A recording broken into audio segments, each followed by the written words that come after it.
funcione es la honestidad. Una sociedad formada en valores tendrá los mejores ciudadanos que le ayudarán a prosperar. Hemos olvidado el verdadero valor de las cosas. Hoy en día, la palabra no tiene validez.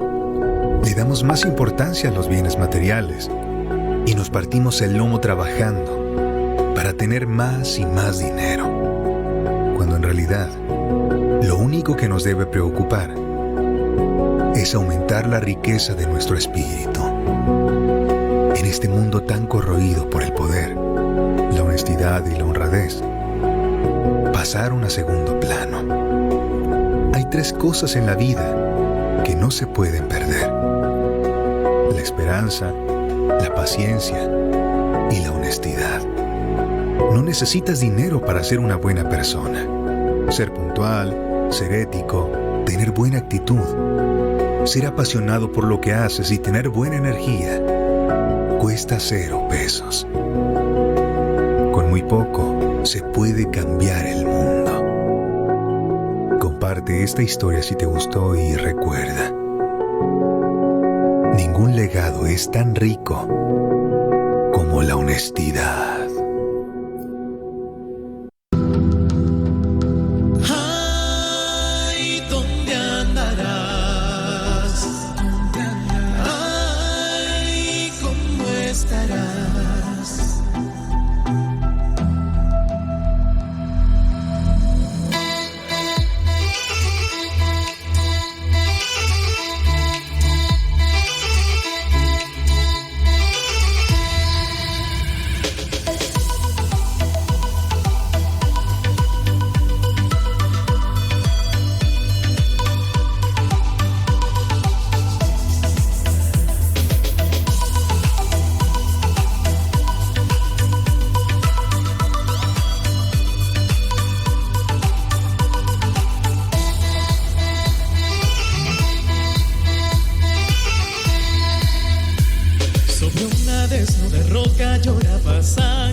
Que está mi amor, espero como un cautivo desesperado la libertad, momentos en que abandono mi soledad.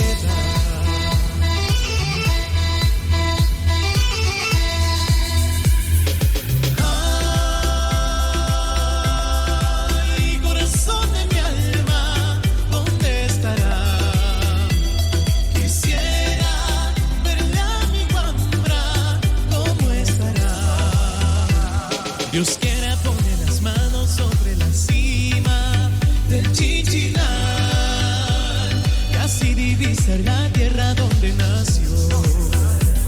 Dios quiera poner las manos sobre la cima del Chichinar y así divisar la tierra donde nació.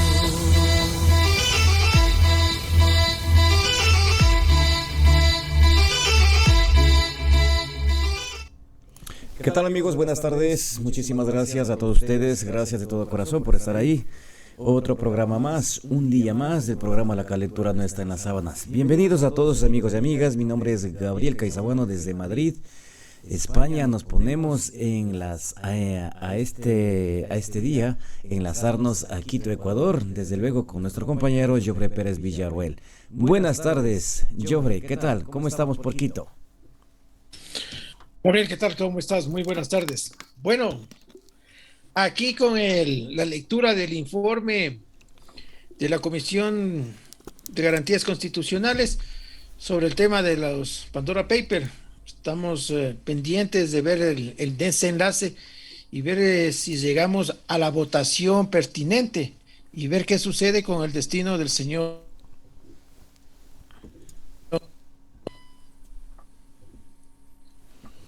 Así es, mi estimado Jofre, no te había escuchado no escuchamos la última aclaración que nos decías, Ahí me escuchan bien. Ahí sí, ahí estamos bien. Les mencionaba que estamos a a la conclusión, al final de la lectura, porque hubo un receso en la Asamblea para seguir con la lectura del informe de la Comisión de Derechos Constitucionales y ver si procede, hay respaldo para la moción de la destitución del presidente, el señor Lasso, ¿no? Y veamos en qué termina el día de hoy aquí en la Asamblea. Entonces, toda la ciudadanía, las clases sociales, las organizaciones sociales, los partidos políticos obviamente están en alerta, están, me imagino, en negociaciones, y vamos a ver hasta dónde se leyó, sí, un informe demasiado conceptual, más no de profundidad en la identificación de los actores, los montos, de cuándo nacieron esas offshore, ¿no? Son cosas más de superficiales, más de conceptualidades. Sí da responsabilidad al ciudadano Guillermo, que si tiene paraísos fiscales esas 14 empresas que han sido negociadas o han tenido que pasar a manos de otras personas, ¿no?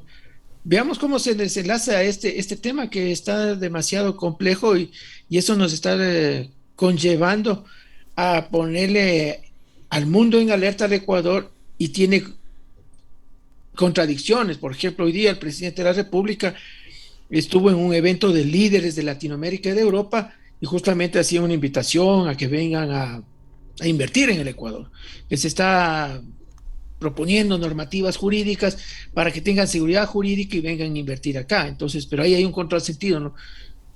El señor ha tenido offshore, el hecho que se haya negociado, la palabra técnica en una empresa es negociar las acciones de una empresa. Los delincuentes, el crimen organizado, se deshace de las cosas, se deshace de las armas, se deshace de la cocaína, de las drogas, del lavado de activos, se deshacen, ¿no es cierto? Más que se incendian. Los criminales, como ahora hacen en el Ecuador, incendian un carro porque tratan de deshacerse la evidencia. El término, señores, deshacerse, bueno, qué pena, pero si se deshubo, tenemos que saber desde cuándo tuvo esas empresas, de dónde obtuvo esos recursos y si hay contradicciones en la lectura del informe con las declaraciones públicas en donde el señor ha dicho que él en estos 15 años ha tributado más de 550 millones de dólares. Y cuando hace una declaración juramentada que su patrimonio es de 39.846.000 dólares y tiene una deuda de 510.000 dólares, no empata la información. Ahí hay una cuestión que han hecho mucho énfasis y ha sido mencionada casi 7 veces en las primeras 4 horas de lectura de ese informe. Veamos cómo termina, esperemos a las conclusiones finales, pero se va dando cuenta antes y ahora en lo que dice. Gabriel. Mi estimado Joffre, el problema, no sé si estoy, hay delito cuando tú hablas de empresarialmente en esta acción, digámoslo así, de deshacerse deshacerse de los bienes en el ámbito empresarial. Podríamos hablar de negocios, pero esto tipificado en la ley, existe delito. Claro que sí, hay un delito, hay una presunción de muchos delitos: evasión tributaria, fraude fiscal, asociación privada para enriquecimiento ilícito, lavado de activos. Ahí hay muchas cosas que todavía hay que ver, ¿no? En el tema administrativo también tienen que hacer el seguimiento. Por ejemplo, la Asamblea ahorita con este informe realmente es un trabajo que tiene que hacer bien fuerte y ganar credibilidad a la Asamblea, porque lo fundamental es que la Asamblea gane credibilidad. Imagínate, acude la directora del Servicio de Rentas Internas del Ecuador y en la comisión le dice que no puede entregar la información porque es reservada, secreta y ultra secreta, sabiendo que en la ley, en el artículo 9, numeral 10, dice claramente que todos los órganos de control entregarán y remitirán a la Asamblea Nacional Legislativa para que sean analizados, investigados y puedan hacer ejercicio de sus competencias, que es legislar y fiscalizar. Y le dicen muy bien claramente que la documentación, aún siendo reservada, secreta o extra secreta, ultra secreta, tiene que ser entregada a la Asamblea. Entonces, aquí vemos que también yo en unos programas anteriores, meses atrás, siempre les he dicho que la Fiscalía General del Estado es una fiscalía a la carta, de acuerdo a los escándalos públicos, al escaño público de la sociedad, ¿no es cierto? Que se da un caso, ellos abocan conocimiento de causa. Imagínate, 16 días después de todo este escándalo, cuando hizo el Consorcio Internacional de Periodismo de Investigación este informe de Palace Papers, a los 16 días recién actúa, un día antes que se inicie la investigación por la Comisión de la Asamblea Nacional Legislativa. Entonces, ahí estamos viendo, hay un hombre del Martín, cómo están negociando estas cuestiones y cómo se están dando estos temas. Va a la superintendencia de bancos y no te da información. Los órganos de control no están dando la información, excepto la Contraloría General del Estado, que es la única institución del país que ha remitido la información correspondiente en los términos de la ley. Entonces, ahí vemos que más que seguro sería que va a quedarse otro caso más en la impunidad, ¿no? Y vemos que el partido UNES, quien está cogobernando y está gobernando este país, el señor simplemente es un títere, sí, es un testaferro, digámoslo así, en términos delincuenciales, ya que esos términos utilizan, porque deshacerse una empresa es un delito. Si se deshace de una manera ilegal. Sí. Cuando uno tiene una empresa, tú negocias las acciones de tus empresas, ¿no es cierto? Entonces dice, mis activos son tantos, mis pasivos son tantos, mi cartera vencida es tanto y mi cartera por cobrar es tanto. Por ende, yo le vendo a la empresa, se me ocurre ahorita, $50 millones. ¿Sí? Entonces, la contraparte le va a decir, ¿sabe qué? Bueno, pero la cartera vencida es alta. Usted sabe que la cartera vencida, recuperar, me lleva tiempo, tengo que invertir en un buen departamento jurídico para ver, analizar caso por caso, ver si hay cómo hacer coactivas, hacer juicios administrativos, ¿no es cierto? Después me tocará hacer embargos y eso para mí es inversión. Entonces, yo le ofrezco 46 millones. Sí, y comienzas a pujar. Sí, y cuando se hace la venta lícita, legal, tú firmas el traspaso de tus derechos y acciones al nuevo persona que se va a hacer cargo. Lo que sucedió aquí en Edesa, en Morán Valverde y Teniente Hugo Ortiz, ahí estaba la empresa Edesa, en donde Edesa era de un consorcio que tenía la casa matriz en Venezuela. Sí. Y ahí estaba de gerente el ingeniero Marco de la Puente, me acuerdo tanto. Y ahí negociaron las acciones. De hecho, entonces quedó una parte en el Ecuador y otra parte quedaron con ellos. Pero hay un documento público. Entonces, aquí nadie quiere dar información. Y con la misma información que el señor Lasso había dado públicamente años anteriores, en estos 12 años de candidato, se comienza a determinar que hay bastantes inconsistencias, hay bastantes contradicciones y los números no cuadran, ¿sí? Entonces, el hijo mayor creo que es del señor Lasso, desde 2011 acá ha ganado $37 millones.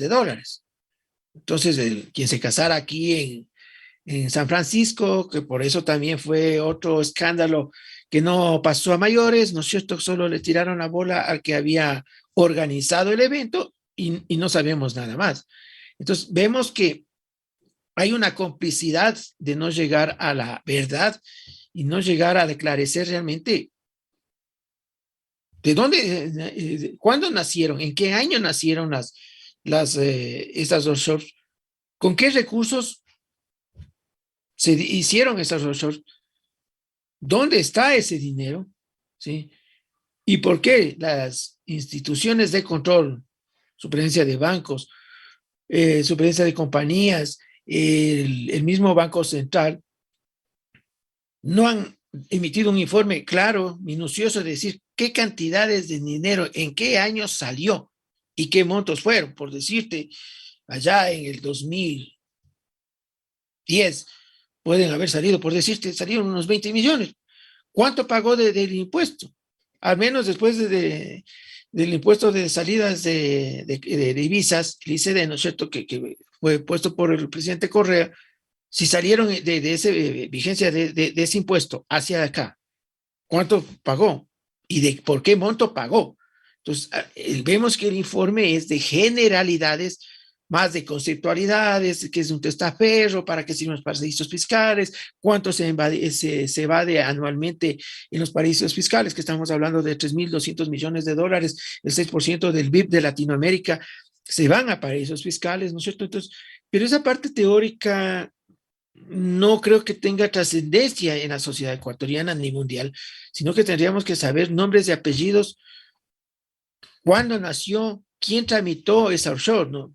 Igual en este estudio jurídico de Fonseca no se da mucha información, se sabe lo que ha sido filtrado, pero no sabemos qué abogado hizo la minuta, cómo fue eso legalizado, que en sí ese documento, cuáles son los términos de ese documento. Entonces, aquí creo que tenemos que hacer un esfuerzo y la sociedad de exigir que haya un proceso de investigación transparente, honesto, y que los países involucrados, y en este caso también Estados Unidos, yo le veo que el presidente Biden no está con una predisposición fuerte de combatir la corrupción, está haciéndose de la vista gorda, de pronto por la edad, de pronto por la crisis sanitaria, no sé, pero creo que el Departamento de Justicia americano ya tiene que también comenzar a actuar, porque ellos han investigado 3 casos que ya tienen ecuatorianos sentenciados con 5 años y medio a 6 años, ¿no es cierto? El caso de las Torres, de Raúl Torres, ¿no es cierto? Que ellos se adherieron a la cooperación eficaz. Tenemos el caso del INSPA también, que ya la persona que negoció más de 360 millones de dólares de NISPA, ya se encuentra en Estados Unidos y está a órdenes del juez y está a punto de tener sentencia. También se ha acogido a la cooperación eficaz. Entonces, creo que con solo estos dos que menciono, que son 3 en sí, ya el Departamento de Justicia tendría que comenzar a actuar y ser investigados los delitos de cleptocracia desde los últimos 15 años, 16 años hacia adelante.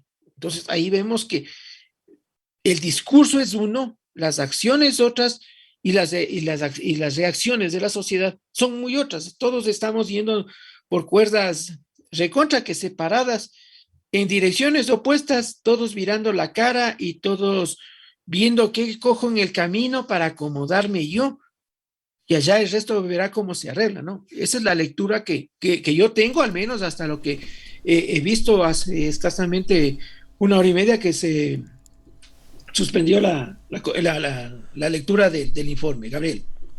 Yo fue, según tengo entendido, también he estado indagando por ahí para hablar porque tenía, ya hemos hecho algún programa sobre Pandora Paper de Guillermo Lasso, presidente de la República del Ecuador. Según tengo versiones de especialistas de evasiones de impuestos, de fiscalización, un sinnúmero de cosas, que salió una entrevista en El País y decía esta señorita especialista en esto, decía, tener dinero en paraísos fiscales que no era delito. El delito es evadir los impuestos fiscales. Y que ese dinero se investiga de dónde viene, de qué procedencia tiene. Algunos de estos argumentos es lo que nos decía esta señorita. ¿Cómo ves con respecto a eso?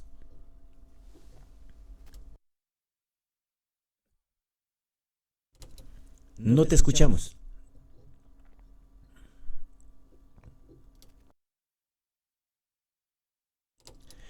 Joffre, me parece que está el audio que no te escuchamos.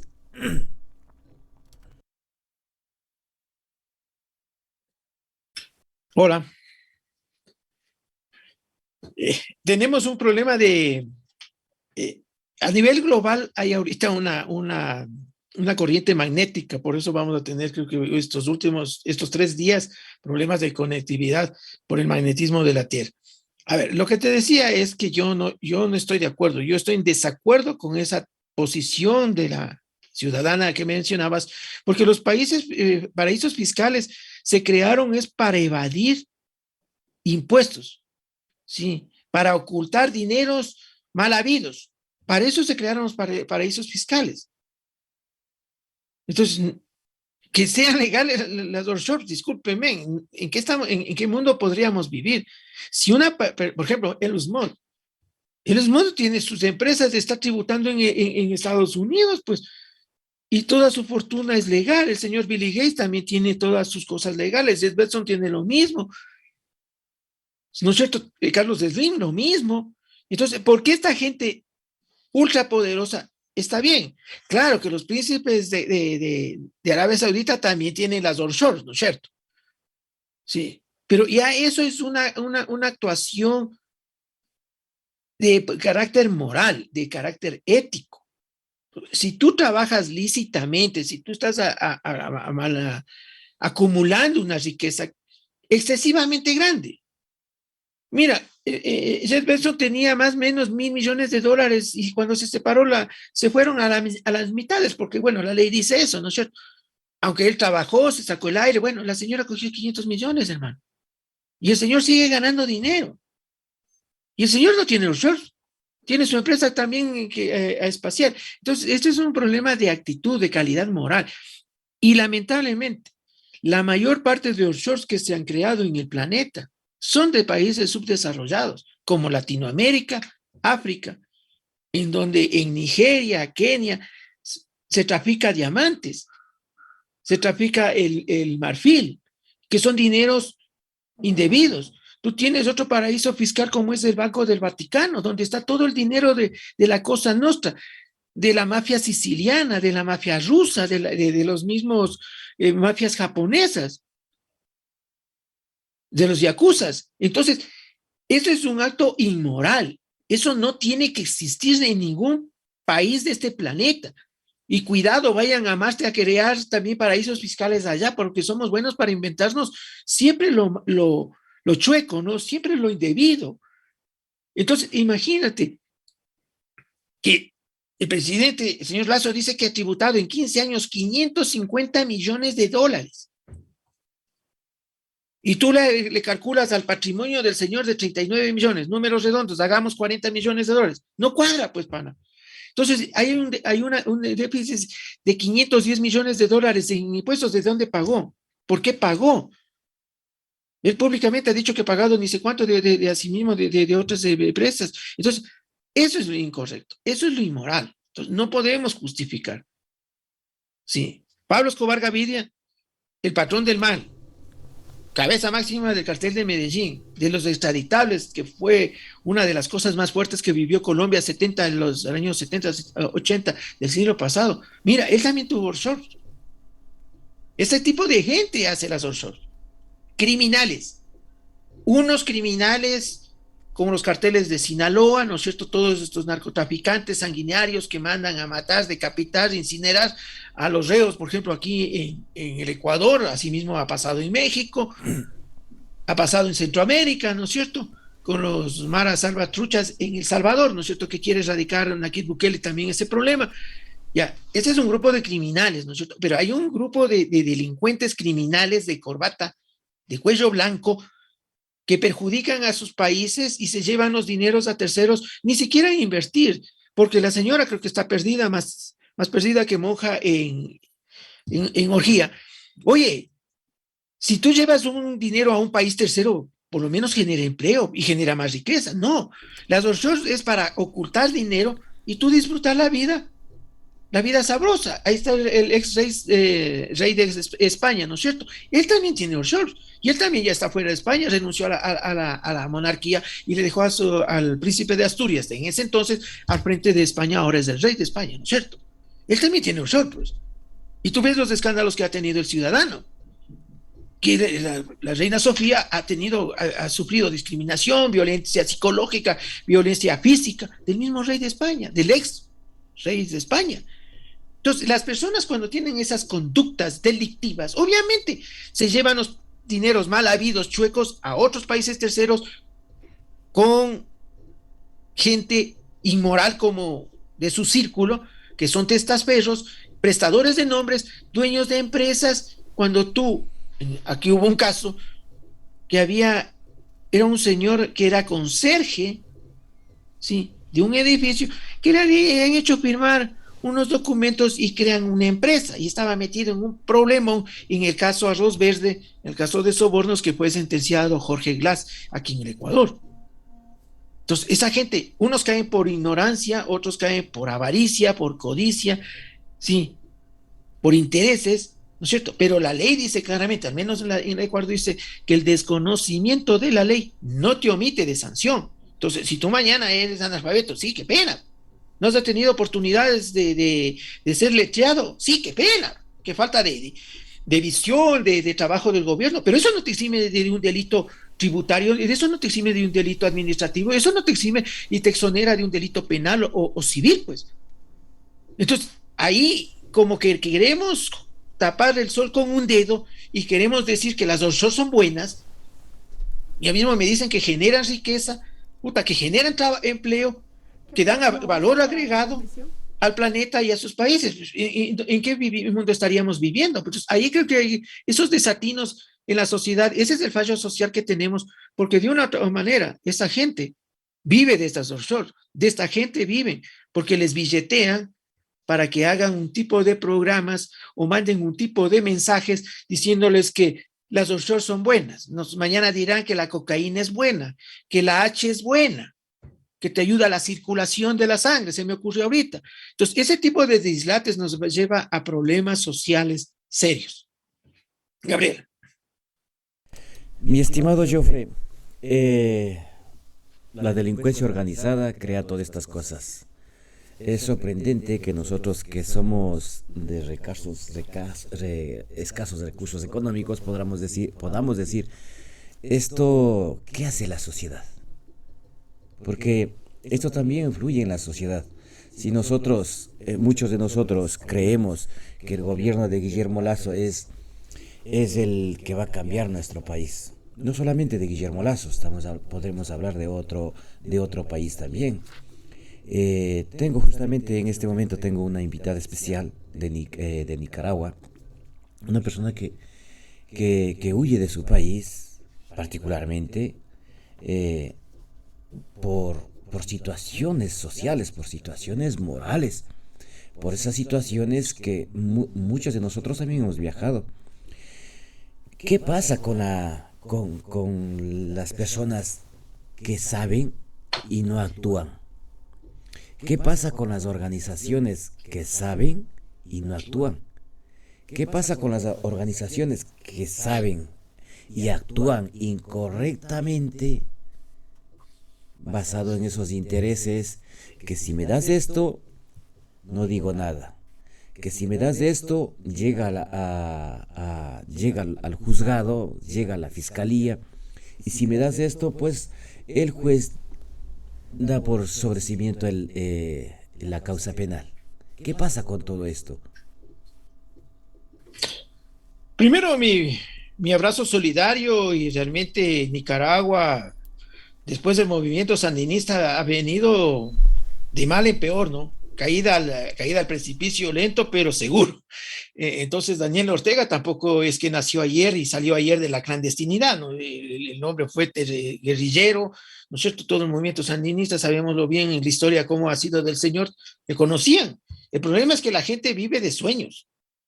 El problema es que a la gente le gusta vivirse engañada y mentida. Le gusta automentirse el pueblo latinoamericano y centroamericano y africano. Esa es la triste realidad del mundo. El mundo está dividido en los países del primer mundo, que se llama Europa, Estados Unidos, Canadá, Australia, Japón, ¿no es cierto? Y China, ahora que es una potencia, Corea, y esos tipos de países que el índice per cápita está sobre el 4.5. Todos los otros países que somos subdesarrollados, ¿no es cierto? Latinoamérica, Centroamérica y África, Siempre vivimos en el sueño de perros. Te dice, ¿sabe que quiere ser millonario? Siéntese que nosotros le vamos a dar el regalo de su vida. Va a hacerse millonario. Ni siquiera le dicen, ¿sabe que tome $1? Vaya, cómprese el guachito de la lotería. Entonces, ese es el problema. El problema es social. El problema es del comportamiento de la gente. La gente vive creyendo disparates. La gente vive haciéndose castillos en el aire, en su imaginario se hacen unos castillos absurdos. Entonces, Nicaragua tuvo una crisis de los años 70, 80 con el tema sandinista. Sabemos la desaparición, sabemos las torturas, sabemos de las violaciones, sí, sabemos de los secuestros para hacerles guerrilleros a esos niños, como lo hace Colombia en los paramilitares, ¿no es cierto? Lo que hacía Sandrins y toda esa gavilla de las FARC, ¿no es cierto? Pero aún así la gente cuando les ve de candidatos y le dice que el mundo va a cambiarle y que él lucha por los pobres, Equimo sabe. ¿Cuándo los señores han sido pobres? Si ellos son más ricos. Entonces ahí mi abrazo de solidaridad y qué suerte que ha tenido y ha corrido esta ciudadana del mundo de salir de ese país y buscar nuevos horizontes. Pero yo sí le invito es a que también investigue, analice, se prepare más y trate de hacer un cambio de chip a sus hermanos nicaragüenses, porque ese es el secreto para cambiar a los países, que las personas comiencen a ver las cosas como son, en blanco y negro. Cuando la gente comienza a perder el miedo, porque tú me decías, es que hay unas organizaciones que, bueno, están robando, pero sigan robando más mientras sigan haciendo obras, ¿no es cierto? Y los otros que quieren hacer algo, pero no se llega a hacer nada cuando la colectividad, cuando el aglomerado general, la prole, diga, vamos a combatir la corrupción y de frente, y si en ese proceso mi hijo corrupto tiene que ir a la cárcel o tiene que ser puesto una bala en medio de los ojos, señor, lo asumo. Entonces, aquí en nuestra Constitución hablamos de la corresponsabilidad. Entonces, aquí hemos visto en la crisis carcelaria una madre de familia que era moco y baba, lloraba, que casi, yo te juro que yo creí que le había pasado una desgracia de esas magnitudes así grandes, porque era tremendo, eran unas lágrimas de casi, ¿qué te digo?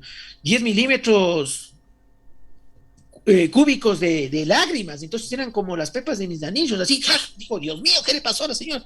Le dieron la noticia, tiene cáncer, no sé, creo que le van a amputar la pierna, no te digo, un dolor extremo así, ¿no? Yo me preocupé. Cuando me dice, es que tengo 3 hijos en la cárcel y ellos me mantienen. ¡Ey! ¿Dónde está la corresponsabilidad?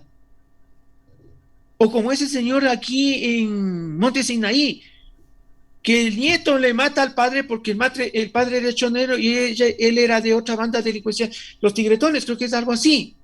Y el señor estaba ahí, que pobrecito, que ayúdenme, es que no sé qué va a decir. Oigan, si me equivoco criando a mi hijo, yo no me puedo equivocar criándole a mi nieto. Si a mi hijo no le metí garrote, a mi nieto sí le meto garrote, pues.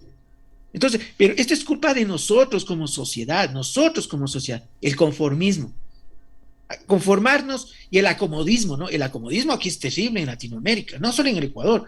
Yo puedo hablar con propiedad y cuando hablo de Latinoamérica es porque he salido de mi país. He estado en Perú, he estado en Bolivia, estuve en Chile, he estado también en Antofagasta, estuve en Argentina, por diversas cosas que tengo que estar yendo y viniendo. Y he aprendido mucho, he visto. Pero la gente le dice, ves, toma 10,000 soles, como antes era en España, ¿no? Toma 1,000,000 de pesetas, pues tío, y vira la cara y no ha pasado nada. Claro, coge ese 1,000,000 de pesetas y viva el Ecuador, viva la España, y nos tiramos los tiros al aire, y después cuando se nos acaba la plata, y ya no nos dan, ahí sí nos quejamos, decimos, la corrupción, que esto, que esto. El problema de la corrupción es un problema social. Y si la sociedad no cambia, el mundo no cambia. Y estamos realmente en una fase que sí te digo, Gabriel, estamos en una etapa de transición. Estamos cambiando de una sociedad libertina, de excesos de libertades, a una sociedad de control y de sujetamiento, porque la pandemia del COVID-19, hoy más que nunca con la cepa de Omicron, está llevando a que tengan las medidas más rígidas. Tú estás viendo que en la Comunidad Europea te exigen el certificado de vacunas, 2 vacunas para poder ingresar a alguna cosa. En el Ecuador también ya se está pidiendo que los servidores públicos tienen que tener el carnet de doble vacuna. Si no tienes vacunado, señor, hacer teletrabajo, pero no entras aquí. Entonces, si la sociedad en este proceso de transición no se va acomodando y se va alineando a la nueva realidad, vamos a tener problemas serios. Y posiblemente en Latinoamérica, yo estoy más que convencido, en pocos años, 2024 a 2025, podríamos caer en una guerra civil, justamente entre los intolerantes y los que quieren llegar a una tolerancia a los indisciplinados versus los disciplinados. Eso es lo que está viviendo el mundo. En 1919, después de la pandemia de la fiebre española, donde murieron 70 millones de habitantes a nivel global, tuvieron también ese proceso de transición. A raíz de eso es lo que evoluciona la tecnología. A través de eso viene la cobertura de servicios básicos como es luz, agua, teléfono normal que había antes no había celular. Entonces, gracias a esa pandemia de hace un siglo atrás, el mundo evolucionó mucho más rápido y mucho más acelerado. Comenzaron a hacer ya hospitales más grandes, una infraestructura mucho más robusta, porque se dieron cuenta que en esa pandemia les descuartizó el mundo, pues esa pandemia de fiebre española les dejó de nariz al piso. Y esta vez también nos está cogiendo así. ¿De qué sirve que tengas una civilización a nivel global de un nivel intelectual alto, pero cuando no hay conciencia social, cuando no hay valores, no hay principios, no hay ética, no hay moral, no hay temor a Dios, no hay temor a nadie, ni a la muerte no tienen temor porque son osados? ¿Qué pasa? Entonces, en este proceso de transición vamos a tener que vivir de estas locuras. Yo creo que en 2025 comenzará el mundo a caminar de otra manera, porque la pandemia nos va a obligar a entrar a esa dinámica de una nueva sociedad, del distanciamiento, del alejamiento, pero con mucha rigurosidad en lo que es responsabilidad social. Gabriel. Joffre, ¿qué pasa con la sociedad que no acepta esa corrupción? ¿Qué pasa? ¿Hay alguna manera las personas, por ejemplo, en este caso, las personas sanas, las personas que piensan, que emprenden, que trabajan, que estudian, que se preparan? ¿Qué pasa con esas personas?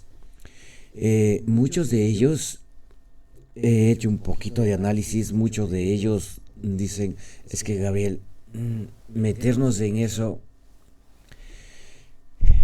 es preferible mantenerme al margen, porque si realmente estamos cansados, si realmente estamos ofendidos, si realmente nos están haciendo daño, pero de alguna manera quiero seguir luchando, pero para mi familia. Quiero seguir luchando para dejar algo a mi familia, porque ya estamos con esto diciendo que ya realmente nos estamos dando por vencidos con tanta corrupción que existe, como se entiende, como se califica a Ecuador como la base central del narcotráfico del mundo, no de Latinoamérica, no de Centroamérica, sino del mundo. Es increíble que un país que no solamente lo decimos nosotros, sino personas que viajan a nuestro país, Ecuador, pero lamentablemente la única cosa que nos hace sentir mal es la corrupción tan palpante que existe, no en las altas esferas, sino desde las partes bajas de nuestro país. Estamos hablando de los servicios públicos, de la policía, estamos hablando de los mismos, la misma jurisprudencia de nuestro país. ¿Qué podríamos hacer para salvar lo que tenemos, por lo menos la gente honesta? Bueno, yo lo que les podría decir a todas las personas que nos cataloguemos o nos autocalifiquemos de honestos es hacer testimonio de vida y trabajar con nuestras familias. Ese es el punto de partida. No traten de cambiarle al mundo. No funciona así. Traten de cambiar usted y traten de cambiar a sus hijos, a su familia, a la familia familiar, la familia de esposa, hijos. De ahí, si llega usted a la familia ampliada, ¿no es cierto?, que llama abuelitos, tíos, primos, eh, sobrinos, ahijados, un éxito. Ahí sí me saco el sombrero. Pero no quiera cambiar el mundo porque no le va a dar resultados. En este mal que estaba viviendo el planeta, es imposible. Insisto, tienen que pasarse unas buenas horas viendo documentales que si hay en YouTube, revisen la historia de Alemania, de Israel, de la cultura milenaria que es la japonesa, ¿no es cierto? Después del Imperio Ming, cómo se fueron construyendo y cómo se ha construido Japón, ¿no? Cuando haces una tradición y una cultura permanente de valores y de principios, de ética, de dignidad, de honor. Entonces, yo les digo a estos ciudadanos del mundo, que nos autocalifiquemos de honestos, trabajar todos los días de su vida permanentemente en valores y en principios con sus hijos, con su esposa, si es que tiene su esposa, con la persona que viva, porque ahora como vivimos en una patineta media loca, el esposo es esposa y la esposa es esposo, ya es una cosa de locos. Bueno, ustedes entienden, yo soy heterosexual, a mí me gusta, identifico a la mujer como mi compañera de vida. Otros no sé cómo le pongan ahí, ¿no? Pero trabajen con ellos, fundamentalmente trabajen solo con ellos. Entonces, cuando comiencen eso a hacerse las familias sólidas, a recuperar la institucionalidad del matrimonio también, ¿no es cierto?, como pilar de la sociedad, tendremos la oportunidad que los que sobrevivamos a esta transición podamos sentar las bases y asumir la responsabilidad de reconstruir nuestras sociedades. No reconstruir los países, no reconstruir la política pública, porque en Latinoamérica todo lo que hizo el gobierno anterior no vale. Yo voy a refundar el Ecuador, yo voy a reconstruir el Ecuador, y es una locura en ruedas, eso no funciona. Entonces, yo sí les digo a estas personas que nos autocalificamos de honestos, trabajen permanentemente con sus familias, núcleo familiar, y sean testimonio de vida. Si usted tiene que, es más, verás, yo ayer salí a hacer una diligencia por mi hija que dio a luz a mi nieta, entonces tuve que ir a hacer unos papeles para que le den el alta y se me hizo un tráfico del diablo también. Bueno, pero había una cola de aquí a la luna, pues. Entonces le digo, ¿sabes qué, hijita? Vamos. Digo, ya están subiéndote el rancho, ¿no es cierto? Vamos, almuerzas. Mientras la gente almuerza, todos se van. Yo bajo rapidito y hago la vuelta. Y fue así. Entonces yo bajé como a las 11:30. Había como 60 ahí, loco. Y uno pegado encima del otro, hablándole con la mascarilla a la oreja del otro. Entonces dije, aquí me contagio. Kimosabi, no, subí al 11º piso, bueno, hacer otras cuestiones, a verle a la nena, le llevé un presente, el ajuar que le sacamos nuevito, flamantito a mi bebé. Bajé 12, 11 minutos y no había nada. Ese es el comportamiento que tienes que tener, pues. Entonces, ¿qué hace otra gente? Claro, era el 61, como es militar, por mi grado, una movida de cabeza, entonces ya comienzas a hacer tráfico de influencias. Vean, clase, estoy con el tiempo limitado, tome el papel, que me haga la señora todo el procedimiento para yo firmar y sacarle con el alta a la ciudadana. Eso es corrupción, tráfico de influencias. Pero no lo hice. Simplemente analizo, veo y digo comportamiento social. A ver, ¿cómo es esta gente? 12 en punto, tú sabes, en el reparto militar. 12 en punto de personal a formar, 2:10 al pasar el rancho. ¿Sí o no? Y la unidad queda vacía. Solo queda la guardia, ¿sí o no? Y tú puedes andar libremente tu unidad a cualquier tipo de dependencia. Vas al policlínico, te vas al polideportivo, te vas al polígono de tiro, te vas al pañol de paracaidismo, ¿no es cierto? En Cuimes así, ¿no es cierto? O te vas al de transporte. Y nadie te fastidia, ni te preguntan a dónde va mi comandante, ve a mi teniente y le ayudó. Porque todos están en el rancho, todos están en el entrepuente, en la cámara, ¿no es cierto? Entonces, cuando tú sabes el comportamiento de la sociedad, tomas decisiones buenas y dices, no, pues, estos hasta que se vayan a comer porque no perdonan las 12 del almuerzo, yo sí perdono. Mira, y lo hice, y ni siquiera ayer almorcé. Te soy súper sincero, no avancé ni a almorzar. Y penosamente no pude reunirme con una Es gente, esto. pero por algo pasan las cosas, fue la segunda ocasión. Mejor me pusieron un mensaje displicente y les dije, gracias, señores. Quito tiene 42,000 abogados, ahí han encontrado otro más. De pronto les salga hasta más económico. Y gracias. Pero esa es la actuación, cuando tú tienes que aprender a medirle a la gente. Cuando tú comienzas a verle que tiene comportamientos arrogantes, prepotentes, trata de conseguir todo a la brava, todo a exigir como que fueran esclavos o empleados de ellos, simplemente cuélguenle la guitarra, déjenle soltado, para ver ahí que tiene que reaccionar y comportarse de otra manera. Entonces, ese es el testimonio de vida que tendríamos que hacer quienes nos autocalificamos de honestos. No aparentar, hay que ser. Esa es mi recomendación, Gabriel. Sí, efectivamente, como te comenté también en la próxima, en el anterior programa, sabes que nosotros aquí en Punto Rojo Radio tenemos personas hasta que demuestran lo contrario. Pues, como tú acabas de decir, también hay que demostrar fuera de cámaras, fuera de lo que estamos ahora mismo en pantalla, de lo que hablamos, de que participamos. Así como obramos también hay que predicar, me decían. Y muchas de las veces eso tiene sentido, ¿no?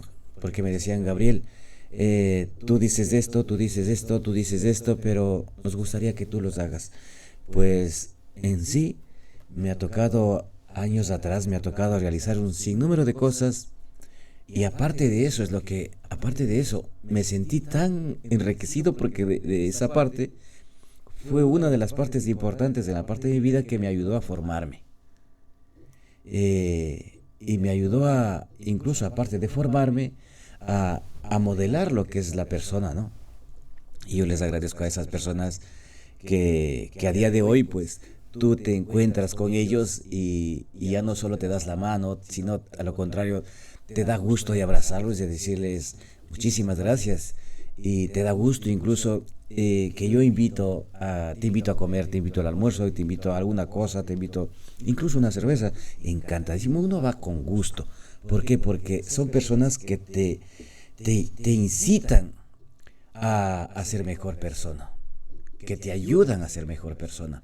Yo creo que como acabas de decir, no creo y estoy muy seguro que la parte fundamental es la familia y en vez de pensar cambiar el mundo, que es lo que es el mundo, es muy gigante, empecemos yo creo que a estructurar nuestras propias familias. Y partiendo de eso, yo creo que el resto de personas también intentarán copiar esa gestión, cómo se estructura esa familia. Y eso yo creo que será una energía que irá propagándose poco a poco. Y lo que hablabas de la pandemia también nos ayudará a reflexionar, a meditar y a sacar conclusiones de lo que hemos perdido, lo que estamos perdiendo y lo que podríamos perder todavía. Joffre.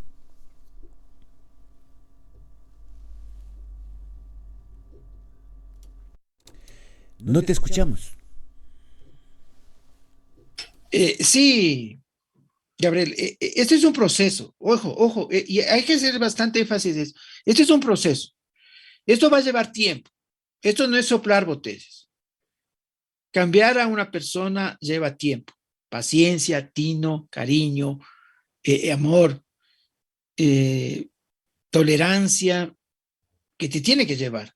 Pero tú también tienes que estar consciente que esto conlleva un sacrificio y uno se paga un precio muy alto en la sociedad en estar en el grupo o autocalificándonos de honestos. Yo te soy franco, a mi edad que tengo, como es militar, en el siglo pasado, mis primeros 4 años, que era terriblemente buen brazo, lo que era alzador de pesas, ¿no? De fin de semana, ya sabes, ¿no? Me pegaba 3 días, pero sin parar, hermano. Entonces tenía 1 millón de amigos. Hoy en la actualidad, ya más de 26 años que no ingiero ni no tomo, no fumo más de 5 años y medio, 6, que ya no fumo. Entonces, el precio es que te vas quedando solo, porque tú ya no conjugas estos comportamientos sociales. Pero nunca hay que perder la esperanza. Por eso les digo, trabajen con sus hijos, trabajen con su familia, fundamentalmente, con su entorno más cercano, recuperar valores, principios, ética, y tratar justamente de lo que tú dices de ser mentor de alguien. El mentor es quien crea, forma, orienta a un ser humano. Y es bonito, y a mí te digo, personalmente, yo he tenido jóvenes antes de la pandemia y al comienzo de la pandemia que todavía seguíamos juntos trabajando y toda esta situación se daba, que en reuniones lo dijeron públicamente, y al menos una doctora Enrique, Giselle Enrique es una abogada de aquí, de Quito, 28, 29 años acabo de cumplir eso, pero ella estaría en ese entonces en 26 años. Siempre en las presentaciones, ¿no? Te quieren medir, ¿no? Para ver el liderazgo, porque tenemos un modo de pensar tonto que cuánta gente llevas y eres líder. Entonces yo pago 100 y soy gran líder. Cuando van a la votación, vota ni la sombra por mí, solo voto yo. Entonces se levantó y le dijo, sí, mi nombre es, soy abogada Giselle Enríquez, estoy aquí gracias a la invitación de mi mentor. Yo me quedé al lado de ella, me quedé loco y me parado, le quedo viendo así. Dice, sí, es mi mentor. Él me ha formado como abogada, como ser humano, como persona. Le debo mucho a él. Así fue el ingeniero Guido Reyes, Esteban, Marianita, Pame, Estelita. Tengo un pocotón de muchachos que sí crearon, ¿no? Y eso es lo importante.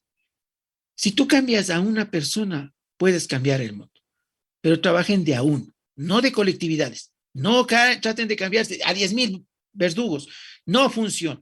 Cojan a uno, aprendan a medir, aprendan a reconocer los valores de las personas. Si es como, por ejemplo, yo le dije a Gisela, tú eres un diamante en bruto, lo que te voy a hacer es a pulir, pero vas a llegar lejos. Y ve, mira, ahora está ya de comisaria, está dando clases también en la universidad, ha madurado bastante. Entonces, esas son las gratificaciones, ¿no? Que uno te agradezca es más que suficiente, pero no esperes que te agradezca 100,000 o 1,000,000 de personas, no funciona. El mundo en el que estamos es un proceso lento, permanente, constante, y no hay que perder la esperanza. Trabajen en sus familias, cambien a sus hijos, que ellos cambien a sus nueras, que ellos cambien a sus hijos, que serían sus nietos, y muchos, como en mi caso, mi madre tiene hasta bisnietos. Entonces, ¿qué hacemos del efecto boomerang, no es cierto? Vamos cambiando de a uno, pero en nuestra familia. Y de esa manera vamos tratando de sobrevivir y mantenerse en esa línea, que tranquilos, que en nuestro tiempo llegará. Los malos siempre acaban contramatándose, ¿no? Los buenos casi nunca se matan entre ellos mismos. Los polos opuestos se repelen. Los protones y los neutrones se unen porque son así. Cada uno se mete en su grupo y vamos a llegar en un momento determinado que la sociedad va a ser como en el 1958-59, después de la Segunda Guerra Mundial. Van a quedar los más racionales, los más visionarios, decir, no, no vamos a vivir como en Cuba, ¿no? Esas casas de 1930 que ya se nos cae de adobe, cuando el mundo ha cambiado. Entonces vamos a proyectarnos al futuro, vamos a hacer las cosas ya todos iguales, pensamos que la corrupción es mala, vamos a ser honestos. Entonces, ese es un proceso que se va a dar con paciencia, con tranquilidad. El apuro trae cansancio. Y ojo, nunca hagan carrera de caballo parada de mulas, porque mucha gente quiere que, a mí me ha pedido, venga a dar una conferencia, yo le pongo 10,000, 100,000, cobramos de $1, yo le pago a usted unos $20,000. No funciona así, le digo, hermano, porque es difícil medir a la gente en ese volumen. Tráeme 10 y yo te cambio a 1, ahí sí. Pero si me traes a 1,000, yo no te cambio a ni uno, hermano, porque no tengo tiempo de medirle a la gente, de analizarle, de convivir, de interactuar con él, para ver si mi tiempo, mi poco de conocimiento va a surtir efecto. Entonces, no, cambien a su familia, cambien ustedes y sean testimonios de vida en lo posible de no hacer actos indebidos, para que sus familiares digan, no, lo que dice sí funciona. Y lo que dice hace, porque ahí comenzamos esos problemas que hemos tenido, ¿no? Tú dices, no fumen a tus hijos, dices, oye, no fumes, no tomes, y llegas el fin de semana hecho vaca, y pones el volumen a todo volumen, y a las 3 de la mañana le sacas a puñetes a tu mujer, y lanzas las botellas y rompes los vidrios, porque te crees el Tarzán con 4 copas en la cabeza. Entonces, tu hijo después te dice, ¿cómo me dice que usted que yo no tome si usted toma todas las semanas? De serio, yo también chupo. Entonces, cambiemos a nuestras familias, que el tiempo nos dará nuestro espacio y nuestra oportunidad llegará para cambiar y hacer las cosas de otra manera. Conmigo, como siempre les digo, la calentura no está en las sábanas. Miren el bien, hagan el bien sin mirar a quién, que el mundo nos espera a los mejores. Conmigo, hasta el día martes. Así es, amigos y amigas, muchísimas gracias, Joffre, por esta oportunidad de conocer más cositas y puntos muy importantes para la sociedad. Nosotros con este medio lo que intentamos es enviar el mensaje cada día que hacemos este programa. Enviamos un mensaje que siempre hablamos de la familia, la estructura familiar, el comportamiento social, nuestra idiosincrasia, nuestro comportamiento, nuestra cultura, nuestra forma de ser, nuestra identidad, todo eso influye como persona. Digo esto porque conozco, digo esto porque a mí me ha ayudado también a ser persona. A lo mejor hace muchos años atrás era un loco perdido. Y con todas las cosas que nos ha pasado, pues nos hemos ido encarrilando. Y yo creo que con todas las cosas que nos pasan, ya es hora de coger el camino correcto, de analizarlo. Así es que, amigos y amigas, muchas gracias, Joffre. Nos estamos viendo, Dios mediante, el día martes. Y oportunamente estamos en enlace, Joffre, porque tenemos buenas sensaciones, buenas vibraciones, buenas energías para Punto Rojo Radio Ecuador. Un abrazo muy fuerte a todos y a todas.